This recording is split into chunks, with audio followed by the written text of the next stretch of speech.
Hey everybody, it's Heather and welcome to Mystic Musings. I'm so excited to be back. Today we're going to talk about 5 creepy and or cursed paintings.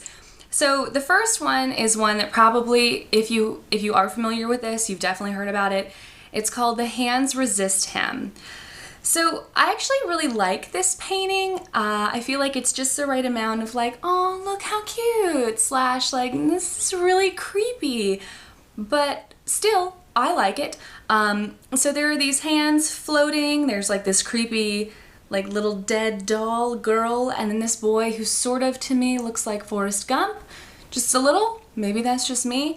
But apparently, despite how maybe kind of weirdly cute this is, there's a lot of bad juju with this painting. The whole thing started in 1972 when the artist Bill Stoneham was under contract by an art gallery to be producing, it was like 2 paintings a month or something like that. You know, he had a lot to do. He's coming up on his deadline and he's sort of pressed for ideas, and so he decides to do almost like a trippy self-portrait. So basically this little boy is supposed to be him, so he's Forrest Gump, and the little girl is kind of a tour guide to the other side that is represented by this glass partition, and the hands behind it that are maybe floating, maybe they're connected to somebody, they're supposed to represent all of these possibilities.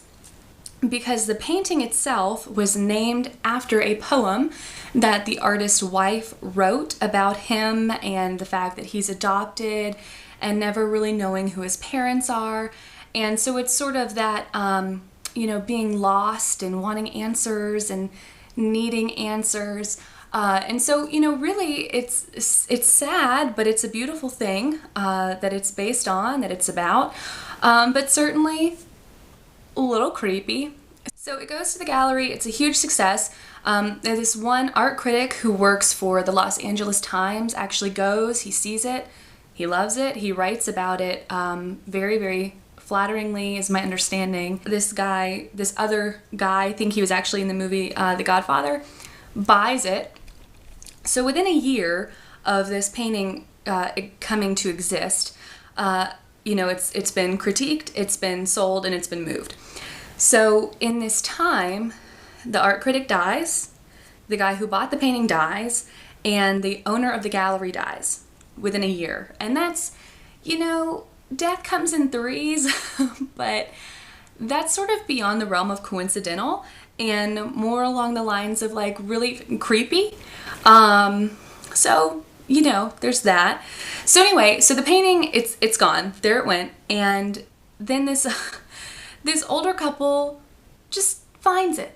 They find it. It's been just tossed by the wayside behind a California brewery that was turned into like an art gallery exhibit space. So this happened in 2000, and this is when it starts to get even weirder. So they take it home and they're thinking, why would anyone just dispose of such a beautiful piece of art?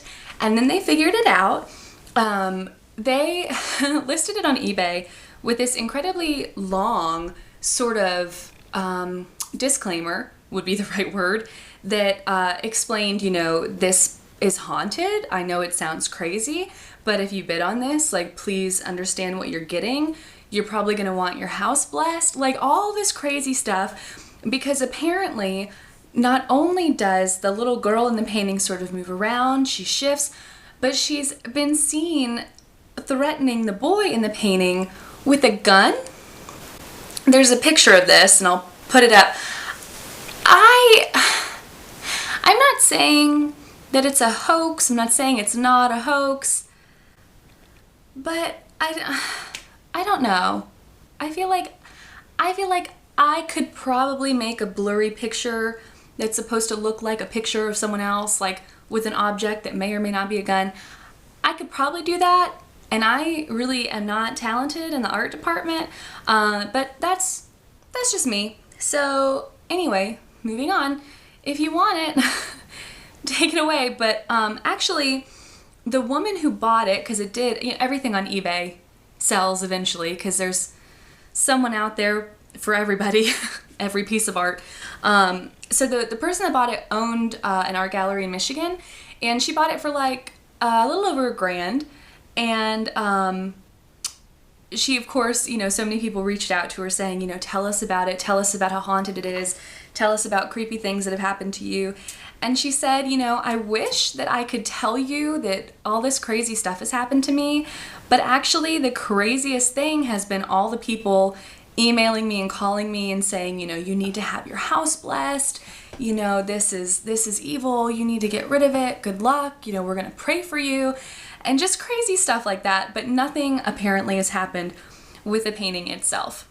Number 2 on our list of creepy / haunted paintings is The Crying Boy.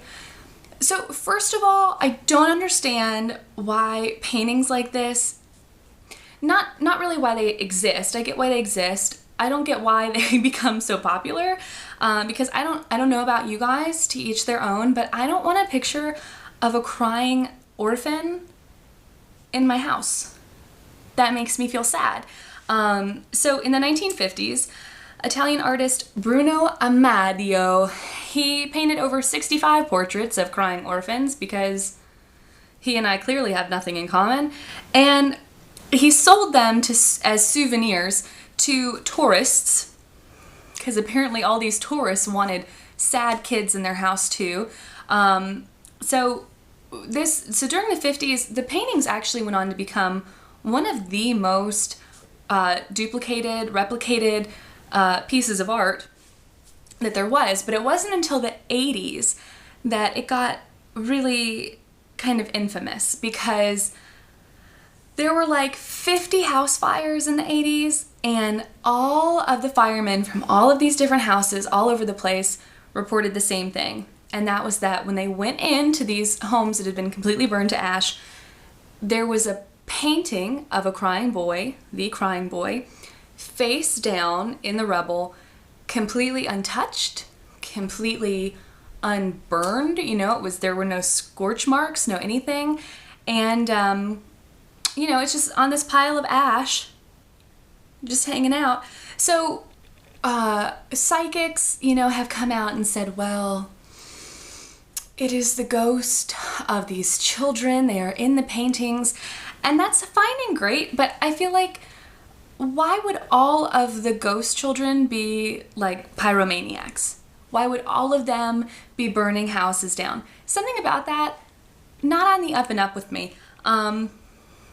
Whatever. So people, of course, because this is the world we live in, have taken the story and said, well, I'm gonna get that painting and I'm gonna burn it intentionally and see. And there are videos everywhere. You know, when you get done watching this video and liking it and subscribing, you can look them up, and you know, some of them do show that it seems to burn a little bit slower than you would think. But my only thing is that, I don't know, I'm not a chemist, I'm not a scientist, I'm only a doctor, but I just feel like probably, couldn't that just be like the material? Like if it's like really waxy, or like, I don't know, something in the ink, I don't know. My point is that probably there is an explanation for why they would burn slowly. I don't know. If you have it, let me know. If I'm wrong, let me know that too. But, you know, it's weird. So anyway, moving on. Number 3, The Anguished Man. This is another one that I'm just really not sure why anyone would want to own it to begin with. But again, to each their own. So this one is weird immediately. It was kept in the attic of this woman's home for like 25 years because it made her so uncomfortable. So she supposedly heard screaming and crying and footsteps, and you know, she was super spooked by it, obviously, because if you're, you know, living alone and yet it seems like maybe someone is like screaming in agony above you, it's gonna make you uncomfortable. So anyway, she claimed that the artist of this, I don't know if she knew him personally and that's maybe why she owned it or what, but she claimed that the artist had used his own blood in the ink, in the paint, you know, had mixed it in, and that as soon as the painting was complete, he committed suicide. Anytime someone looked at this painting, I guess maybe when she had like afternoon tea, people went upstairs and looked at it because it sounded like something that you'd want to see. Anyway, anytime someone even looked at it, you know, she'd hear crying and screaming and, you know, anguished sort of sounds. See what's happening here? Oh, and she also saw like a shadowy spectral figure. So, you know, again, why she wouldn't have been like, be gone with you, I don't know. But anyway, so when she passed, I guess maybe she really hated her grandson because she left it to him. So he inherited it, and immediately weird things happened with him. His little boy was like pushed down the stairs by unseen hands. His wife was often touched. Things would move around the house, just weird, you know, creepy things. So they also all heard crying and screaming. Again, I would have just gotten rid of it, but whatever, that's so silly. So the man decided to do what anyone would do, which is to put a video camera in front of this painting and then put those findings on YouTube. So if you can look it up, I'm not super convinced by it. It's a little bit too great. You know, usually if you're gonna film something and hope for, you know, some paranormal activity, you'll be lucky if you get anything that happens, you know, anything, especially in like a rapid sequence. But in this, you know, you can see stuff moving. The picture itself falls, like smoke kind of comes out of it. Doors are slamming, and there's just a lot going on. And so to me, it's one of those like too good to be true kind of things. But you know, watch it for yourself. It's whatever, it's there, it exists. It doesn't matter what I think about it, but I don't know. So next on our list, this is called Love Letters. And so this is a replica of another painting, but in love letters, this little girl resembles another little girl named Samantha Houston. She was the 4-year-old daughter of U.S. Senator who stayed at the Driscoll Hotel in Austin, Texas. So it was here that she fell to her death chasing a ball. So the painting now actually hangs in this hotel, which I feel like, of course, they're gonna be like, oh yeah, she looks just like this little girl that died here. A lot of little kids look alike. I feel like you're already reaching. This one makes people feel ill when they look at it. She occasionally changes her position from time to time. Sometimes she changes her expression. That's really creepy. You know, like if I was staying at this hotel and I went to breakfast and I was like, oh, look at this painting, and she's just like looking, like that's okay. If I come back from breakfast or like I'm going to dinner, I don't know, I'm eating a lot in this hotel, and then she's like, you know, I'm like, that would make me feel really uncomfortable. That would make me feel ill. So, you know, devil's advocate, maybe, yeah, sure, maybe it makes people feel weird. But so lastly on our list, this one, I feel like, you know, haunted or not, cursed or not, this painting is really heartbreaking to me. So this is Edvard Munch. I'm probably saying that so wrong, but anyway, this is a guy who painted The Scream, and you can see, you know, he's doing his Macaulay Culkin, like, Home Alone, like, thing, because in The Scream, you know, it's like this, and in this one, it's like this, but that's just a fun fact. So the artist was nearly insane in real life anyway. He had grown up in just a terrible household. His father was like a religious fanatic. His mom and his sister died when he was only like 5 years old from tuberculosis. And so in this painting, you see, it's described as a little girl, but I don't know, to me it looks quite androgynous, so I kind of am led more towards the idea that it could actually be the artist, but whatever, again, I don't know anything. So you see though, you know, that this figure, this child, has his or her back turned to this dead mother. And I mean, it's sad, it's really sad, but so along with how sad it is, apparently the eyes of this child follow you around. The sheets on the bed rustle and move. Oh, and sometimes the child just leaves the painting altogether. yeah. I would be like throwing that with the crying boy and like letting him burn it. I can't.